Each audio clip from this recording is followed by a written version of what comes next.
Here we'll talk about Puppe's rule. It is developed by Madhya in relation to bullet injuries.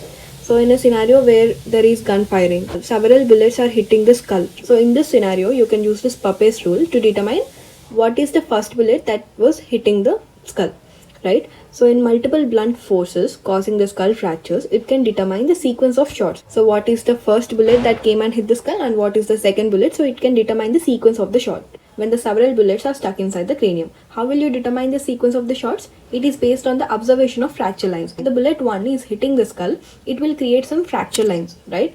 And when the bullet 2 is hitting from the other direction, the bullet 2 fracture lines will stop the fracture lines of bullet 1, right? So when two bullets enter the skull one by one, fracture lines of the first bullet is stopped by the fracture lines of the second bullet. So that's how you can know which is the first bullet and which is the second bullet. By this, they can determine which crack must have been formed first. So in this picture you can see, first they are hitting the skull with a hammer, it creates some fracture lines, and second they are hitting with a rod, it creates some other fracture lines. So this fracture lines created by the rod, that means the second fracture lines, are stopping the first fracture lines. By this you can determine what is first and what is second. So this is about Puppe's rule. Bye.